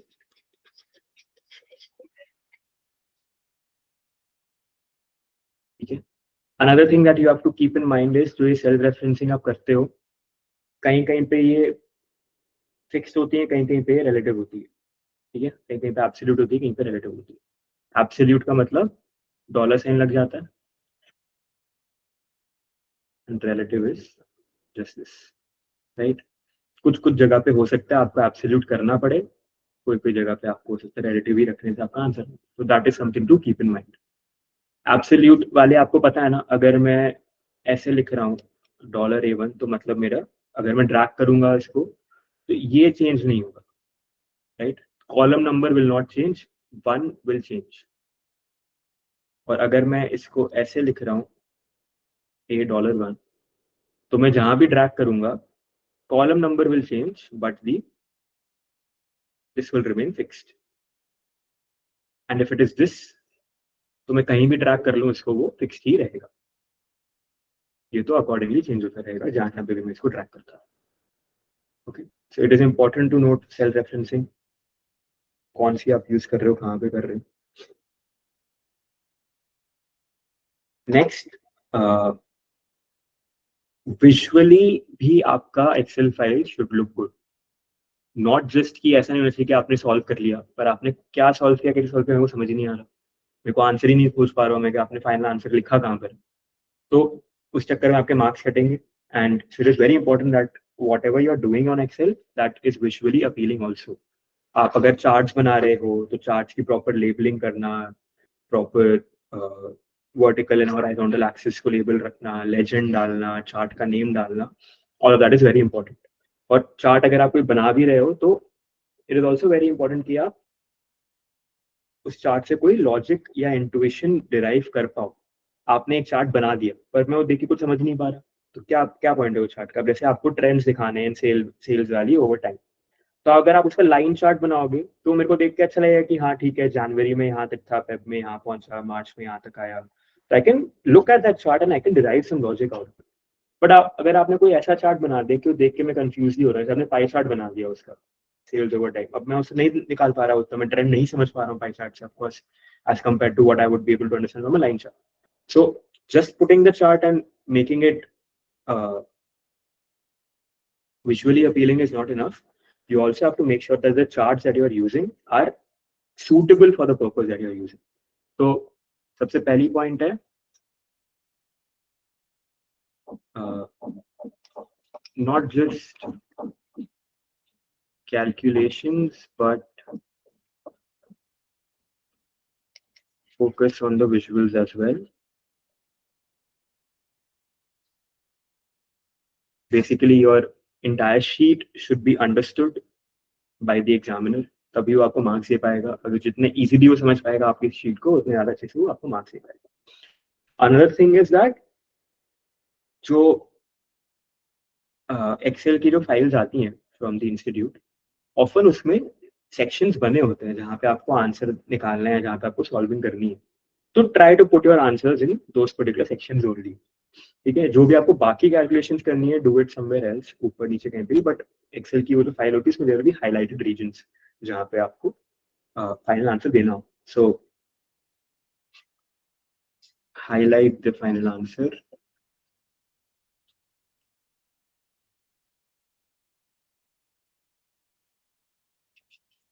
Third, label the charts. And fourth is use correct charts.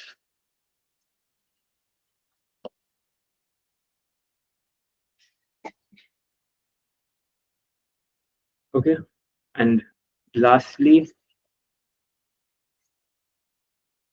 data should be in correct format.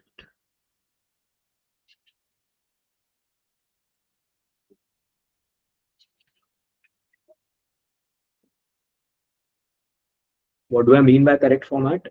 अब आपको answer में बोला है कि बताओ percentage change year on year between sales in say 2022 and sales in 2023. Percentage change बोला है आपसे और आप लिख के आ रहे हो 0.58, मार्क्स कट जाएंगे. 58% आपको लिखना होगा. Okay, so data format should be something that you look into. Also, जो जैसे कोई वो होती है करेंसी बेस्ड वैल्यूज होती है, जैसे प्रीमियम की वैल्यूज आपको दिखानी है डेटा में, या फिर आपको रिजर्व्स की वैल्यूज दिखानी है, जहाँ पे भी नंबर्स वैसे आ रहे हैं कि मॉनेटरी नंबर्स आ रहे हैं. बेसिकली मेक श्योर दैट वो कॉमा सेपरेटेड हो, मतलब ऐसे नहीं हो खाली ऐसे, so that you are able to look at it and understand कि हाँ 2 मिलियन का नंबर है, अब मैं इसको देख के पहले नंबर 110 गिन रहा हूँ. तो वो उससे बेटर ये है कि आप उसको कॉमा सेपरेटेड करें. सबको नहीं करना, जस्ट जो आपके मॉनेटरी वैल्यूज हैं उनको करना. And decimals up to 2 decimal places maximum, उससे ज्यादा नहीं. जितना बड़ा नंबर होगा उतने कम डेसिमल्स होंगे. ठीक है, अगर अब जैसे मैं 2 मिलियन का नंबर देख रहा हूँ, इसमें मैं डेसिमल नहीं बता दूंगा तो भी चलेगा. ओके, छोटे नंबर्स होंगे लेस देन 1000 अप टू से even 10,000 show up to 2 decimal places. उसके ऊपर बड़े नंबर होते जाते हैं, no need to show 2 decimal places. ठीक है, so all of that comes under the correct format. Alright, अब आप लोग की आई थिंक थ्योरी के बारे में एक और ओरिएंटेशन क्लासेस होंगी, जिसमें you will get some tips about how to deal with the theoretical chapters in depth and what exactly your study plan should be like. Excel का बहुत सिंपल स्टडी प्लान रहता है. आप थ्योरी कवर करोगे, उसके एक हफ्ते बाद में एक्सेल की क्लासेस होंगी. ठीक है, आपको बस थ्योरी थोड़ा रिविजन करके आना होगा, और बाकी जो दिमाग में बैठाने वाली बात होती है वो एक्सेल में फिर हो जाती है once you solve a question on Excel. That's it for the orientation. Any doubts, any other concerns about CM2? बहुत मजा आएगा पढ़ने में. I'm assuring you it is one of the most fun papers of actuarial science, and you will miss studying this paper. I don't like saying that, but this is one paper that you will miss studying. कि यार ये वापस ये paper ऐसे कोई paper दे.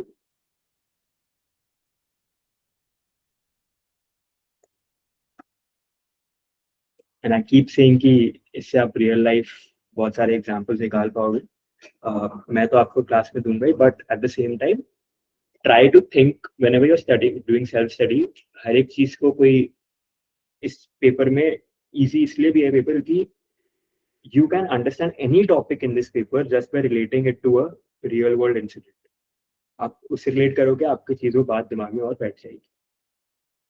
तो कोई भी कॉन्सेप्ट हुआ, कोई भी टॉपिक ऐसा हुआ जो आपको नहीं समझ में आ रहा है, think about it from that perspective and you will be able to understand. Any आप लोग के कॉलेज एग्जाम्स कब है? You are graduated on the call. आप लोग के एग्जाम्स कब है? You are also graduate. Yes, okay, perfect. Oh great, दोनों सारे ग्रेजुएट ही लग जाए. कुछ लोगों के नवंबर में एग्जाम्स हैं, बट ठीक है. So are you all working somewhere? Not yet.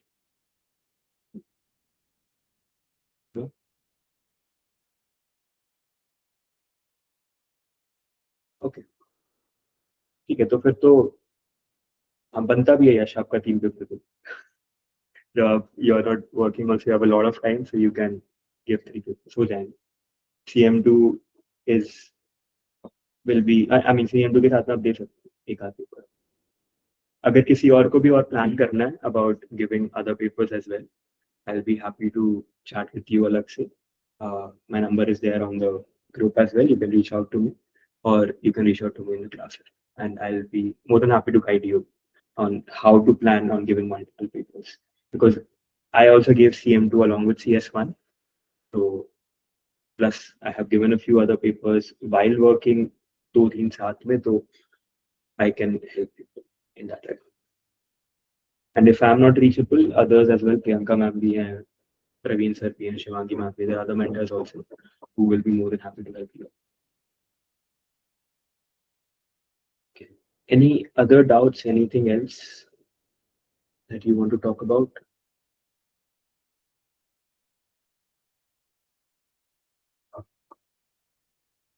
Yes, Yash.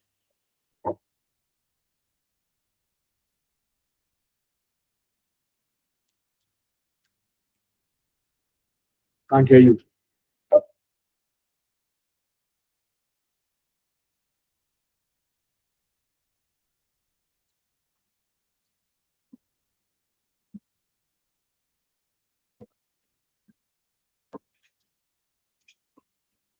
Yes, if you're trying to say something, I cannot hear you.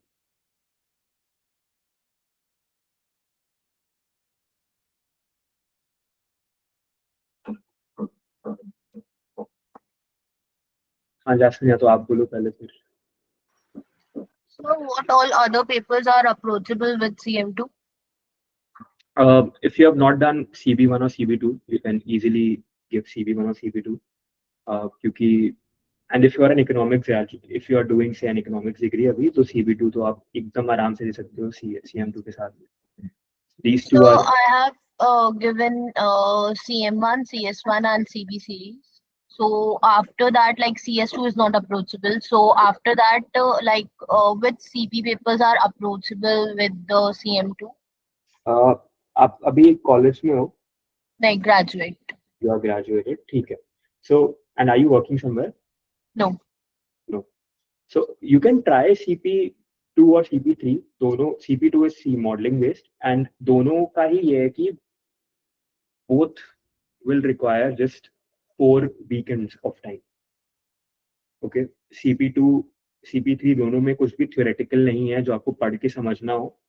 Both are just based on practicing. तो I would suggest कि आप एक बार देखो CM2 पढ़ना शुरू करो.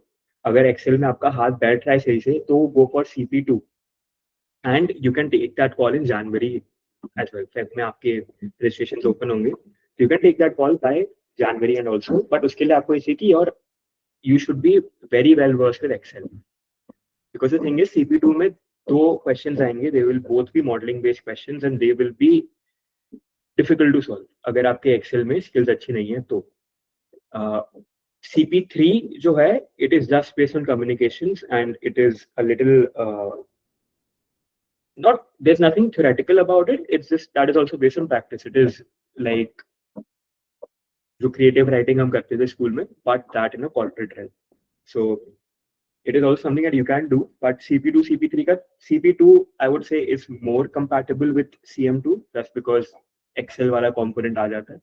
CP3 will not be that much compatible with CM2 in your case specifically because you have not had a taste of the corporate experience yet. So CP3 mein kyunki there's a bit of lingo that you use which you would getting to understand as you start working.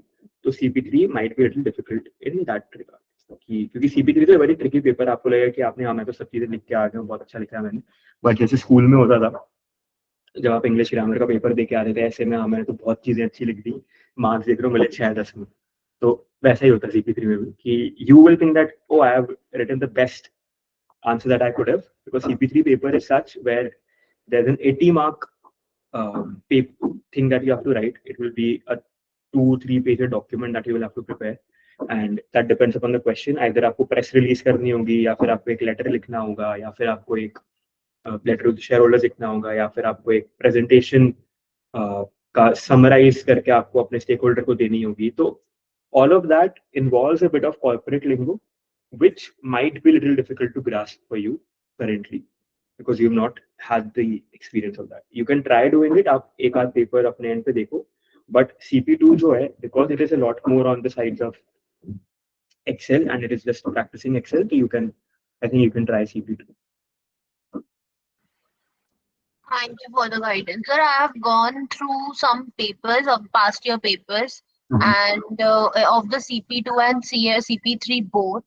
So in the CP3 papers, I have found that we draw some graphs as well. Yep. So graphs are like mandatory, or how can we draw a graph, because we have to attempt the paper in the Word. So how can we draw a graph? So matlab, it is linked to some Excel part, or like I'm connecting with that? No, I'll tell you. CP3 में क्या होता है? You get a case study 3 days prior to the paper. आपको case study को go through करते हो 3 दिन, and उस case study में कुछ डेटा आपको दिया हुआ मिलता है on a PDF format. Now that is up to you कि आपको वो ग्राफ यूज करना है या नहीं करना है. जैसे for example in some cases graph नहीं बनता बनाना. जैसे जब मैंने पेपर दिया था तो people put in graphs, but I did not put any graph because to me it did not make any sense to make a graph in CP3. So CP3 क्या है? What CP3 does is CP3 tests your ability to filter knowledge and present it in front of any person. ठीक है? Filter knowledge and present it in front of, by any person I mean you have to customize that presentation depending upon who you're talking to. अब question में अगर आपको बोलेगा कि आप अपने सीईओ से बात कर रहे हो, और क्वेश्चन में आपको दूसरे क्वेश्चन में अगर आपको बोल दे कि आप अपने स्टेक होल्डर इन्वेस्टर्स से बात कर रहे हो, शेयर होल्डर से बात कर रहे हो, तो दोनों की वर्डिंग में बहुत डिफरेंस आ जाए. ठीक है, शेयर होल्डर से आप बात करोगे थोड़ी ज्यादा लेमन लैंग्वेज में बात करोगे, जब आप अपने सीईओ से बात करोगे थोड़ी ज्यादा टेक्निकल लैंग्वेज में बात करोगे, राइट? तो दैट इज डेटा दोनों में आपको सेम ही मिलेगा, but these can be different people who you are being asked to talk to as a part of the question. तो CP3 is basically that कि आपको फिल्टर करके कस्टमाइज करके इंफॉर्मेशन को प्रेजेंट करना, एंड फिल्टर ऐसे करना इंफॉर्मेशन को that you are letting go of everything that is useless. अब मैं अगर अपने सीईओ से बात कर रहा हूँ, कोई ग्राफ अगर बनता ही नहीं उसको दिखाना, तो मैं उसको नहीं दिखाऊंगा, नहीं तो मेरे को तो 4 बार सुनाएगा ही तो मेरा टाइम वेस्ट कर रहे हो, मैं ये क्या करूँ, तो यूजलेस ग्राफ है ये देख के मैं क्या करूँ. So it is upon your understanding कि what is useful and what is not useful. You have to accordingly present your answer. तो अब जब मेरे टाइम पे पेपर आया था, उसके पहले तक जितने भी पेपर्स आए थे, people have seen that graphs उसमें लोग बनाते हैं. When I gave my paper, I found that I did not find a need to put in any graph, and I did not put in any graph, and I had a justification for that. क्योंकि जो 80 marks होते हैं वो होते हैं आपके content के, उसके बाद में 20 मार्क के क्वेश्चंस आते हैं that what all have you excluded from the data that we have provided to you?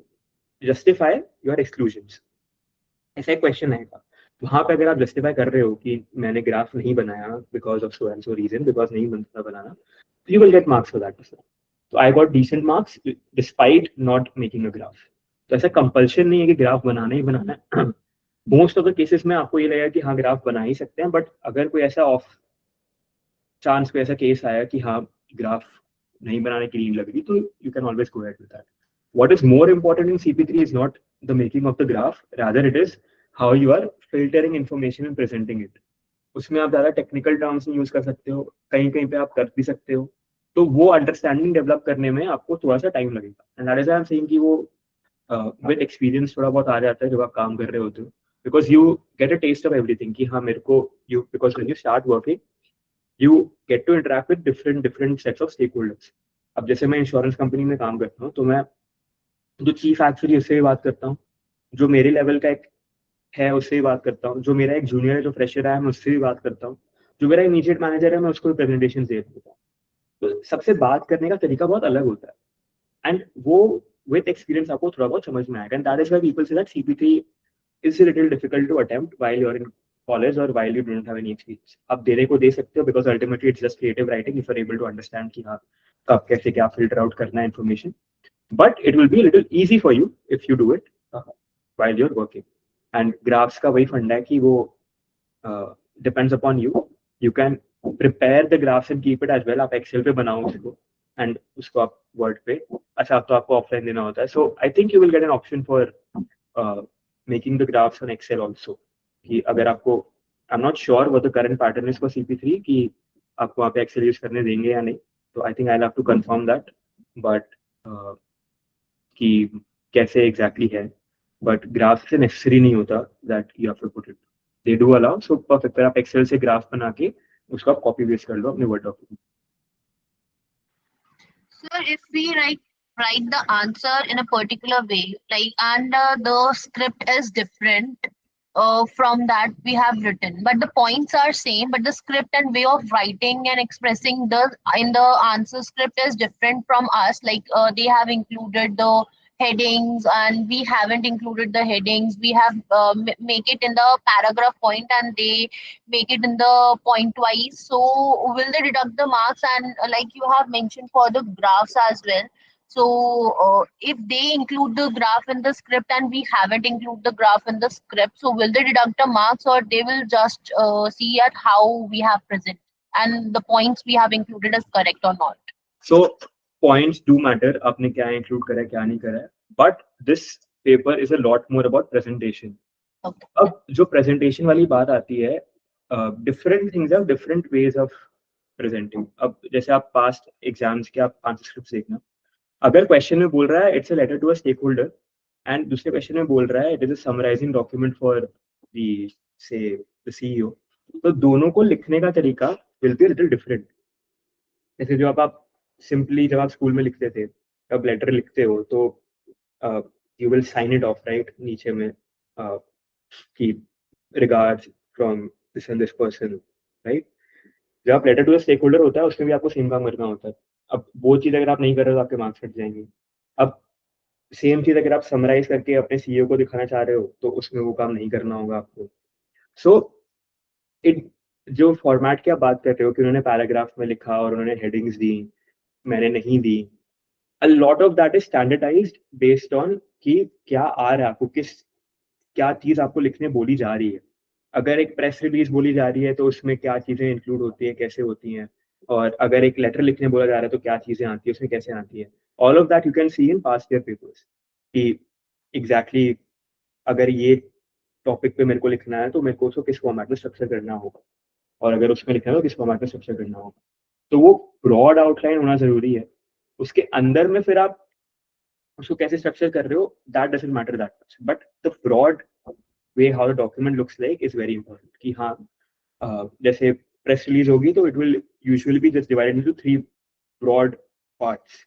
अगर एक एक्सप्लेनेड डॉक्यूमेंट होगा तो it will divided into multiple different parts. Each part will be pertaining to a particular part of the explanation. तो अब उसके बाद आप उसको कैसे डील करते हो that depends upon.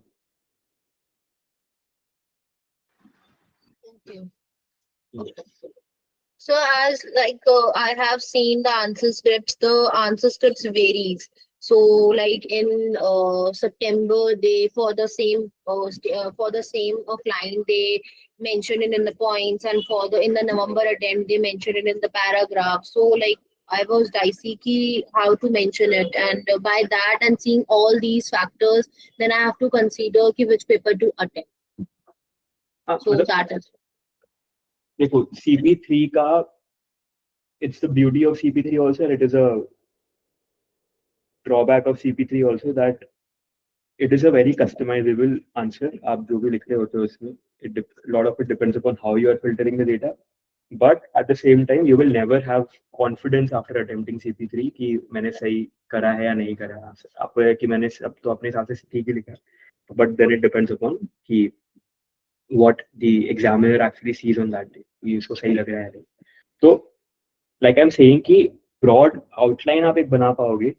Examiner reports will vary and examiner reports में अगर आप उनके go through करोगे भी तो they do not have कि एकदम fixed ऐसा ही दिखना चाहिए answer. There are different criteria for marking. For example, if you are using too many technical jargons, they will deduct half a mark for each technical word that you are using. If you do not put in the, जैसे आप अगर test release का उनका prescribe format रहा है कि अगर आपने वो फॉर्मेट नहीं फॉलो किया तो आपके 3-4 नंबर उससे काट लेंगे. अगर लेटर लिख रहे हो तो आपने साइन ऑफ नहीं करा लेटर को तो उसके 2 नंबर काट लेंगे. तो ये सारी छोटी छोटी चीजें हैं तो जो ब्रॉड आउटलाइन को डिफाइन करती है. ब्रॉड आउटलाइन सब पेपर्स का सारी चीजों का सेम रहेगा. अब अंदर में हो सकता है कि उन्होंने एक्सप्लेनेशन पॉइंटर्स में दी हो instead of paragraph. That might happen, that is okay and that is okay. जो मेन बाकी ब्रॉड एस्पेक्ट है डॉक्यूमेंट का, that should be consistent across past papers that you see. Okay, understand. Thank you, sir. Thank you for your guidance. Yeah. Any doubts? Yes, Vishakha. Yeah, and then Yash.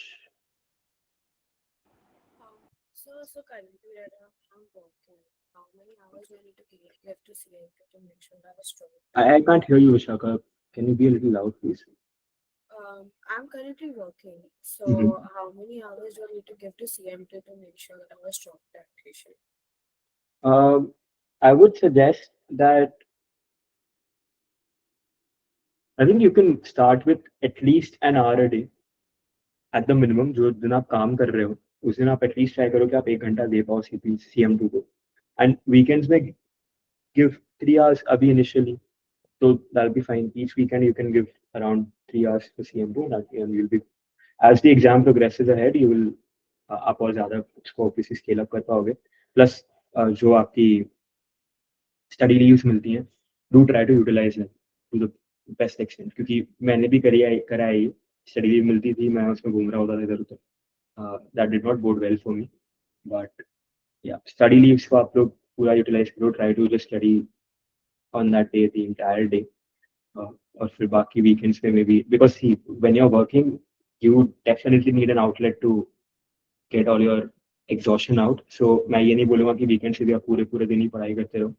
Give 2-3 hours to the subject on the weekends and then get yourself with a clear head for next week.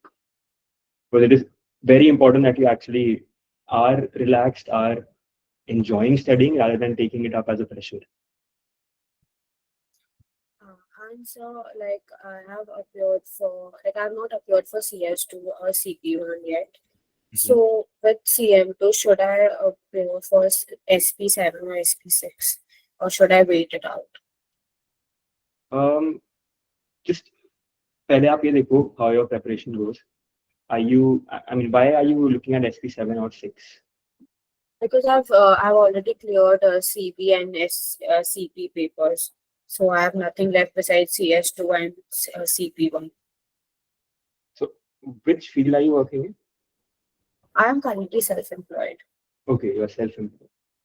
All right. So see, SP7 is a lot more about, I'm sure that you know what SP7 is about, but I would suggest that SP7, if you're working in the general insurance industry, तो फिर आप SP7 के बारे में सोचो. Otherwise, CM2 के साथ में SP5 or SP6 could actually go well because काफी curriculum, will be built upon the CM2 knowledge. So if you actually have time, if you can devote some time, extra time, तो फिर आप SP5 या SP6 पे देखो. But उसके लिए फिर आपको you'll have to pump up the hours that you're giving to CM2. It might be a little difficult, I would say. So without appearing for CS2 or CP1 yet, it is possible to give SP 5 or 6. Definitely, you can do that. Okay, thank you. मतलब वो CM2 पे ज़्यादा build होता है उसकी knowledge, तो CM2 पे समझने के बाद ही आप उसको start कर पाओगे, not before that. So then I'll start around maybe in Jan or Feb. Yeah, I mean, Well, Jan to start करने में because SP papers का चक्कर क्या है ना कि they have a lot of content, and at the same time, the answers that you write for the SP papers, they are often not very theoretical. I mean, the answers, I mean, paper is absolutely theoretical, but the answers are not something that you are mugging it up and just spitting it out over there. Often you have to give in experiences from your own work or experiences from the market or any other real world understanding that you have. So that is one issue with the SP papers. But I'm sure matlab, 3 months I feel is a good enough time for any SP paper. But at the same time, it would. Mhm. honestly, I did face issues with CP3 because I did not have a professional background. So that's a problem. I think if SP levels are the same answer type that they're expecting as CP3, then it's going to be a problem because CP3 took me like 2 attempts to clear instead of just one. CP3 is very different from SP papers, the way of writing the answers. So CP3 and SP7 are on two different ends of the fulcrum, of the spectrum rather. CP3 में आपको बहुत simplify करके लिखना होता है. It is more about filtering out every technical thing that you know and just most of the times presenting it to a layman. SP papers may they expect you to know the technical knowledge and they want to see that in your answers. So you have to give them a blend of both, that you know technical things as well, at the same time you know what is happening in the market as well. So you are able to give them an answer that gives a mix of both the things. तो उसमें आपको filter out एकदम भी नहीं करना technical चीजें, आपको जो पता है आपको वो लिख के आना ही है. So is it like the answers will comprise of real world knowledge more than just books? No, that's not the case. It's just that there will be a few examples that you will be able to put in if you are a little more well versed in the real world. जैसे आप अगर मतलब होगा ये कि आपको question देंगे, आप theoretically you know that concept and you are able to write about that concept on a theoretical basis, but there are a few more marks on offer if you can give an example for that. Just अगर आपको 5 में 5 चाहिए तो you will have to give some real world example. It's not that कि ज्यादातर questions ही आपको वैसे आ रहे होंगे. And from an understanding perspective कि अगर आपको real world knowledge होगी तो you will be able to understand the questions better as well, because at least for SP7, SP8, from what I have seen is that the questions are often case study oriented. There will be a small case study. It will never be a direct question. It will be a small case study followed by a few questions. So वो understanding better develop हो जाता है अगर आपको थोड़े real world experiences हैं. Understood. Thank you. Yeah. Yes, Yash.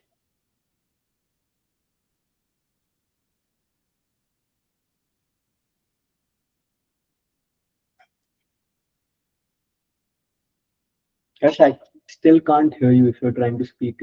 Can you put your question in the chat?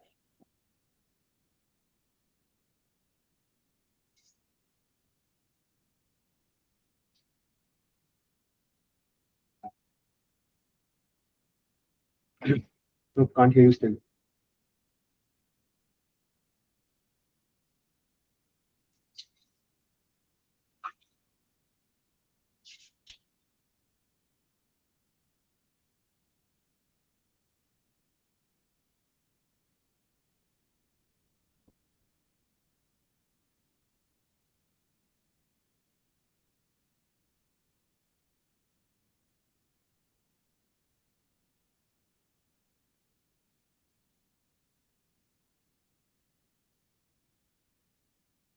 Excel skill brush up कैसे करें? Excel के there are classes by Shivangi ma'am for basics of Excel, जो जिसके recorded videos होंगे. Talk to who do you talk to about all this? I think you know better than me कि किससे बात करनी होती है about this, but folder में है ना? हाँ, तो folder में जो basics of Excel वाली classes हैं, go through that and उसको देखो. फिर उसके बाद में there are a few, you can find any topic जो आपको confusing लग रहा है, look it up on YouTube and then YouTube के videos देखो and they have sample case studies as well. उसको download कर लो from the internet and then try working with each of the function on those sample case studies. एक weekend लगेगा, but it'll be good for you. There's a class Mumbai from 12:30 to 2:30. Yes, they will be teaching at the same pace, and we'll be going around the same topics. So I would suggest कि offline अगर हो रही है, if you are from Mumbai, तो join कर लेना आप लोग offline. If there are some offline classes which you miss, जो हो सकता है मतलब ज्यादा से ज्यादा एक आध क्लास आगे पीछे होगी यहाँ की और मुंबई वाले बैच में. And if there is one class that you feel that you missed over there and you want to attend online, you can attend online over there. But most of the times the topics that we are covering in the class will be posted on the group, so I think you will have the option or opportunity to attend either of the two classes. But हाँ, Excel के लिए आप basics of Excel एक बार go through कर लो, Shivangi ma'am की जो videos हैं. And जो आपको मेन फंक्शंस नहीं समझ में आ रहे, look it up on YouTube. There will be case studies or case study oriented questions around that particular function. Sample case study को डाउनलोड करो and then try to work through it. आप एक दो case studies आपको खुद से solve करनी पड़ेगी and then you'll be done with it. आपको वो थोड़ा हो जाएगा. Okay, thank you so much, sir. All right. Any other doubts for anyone?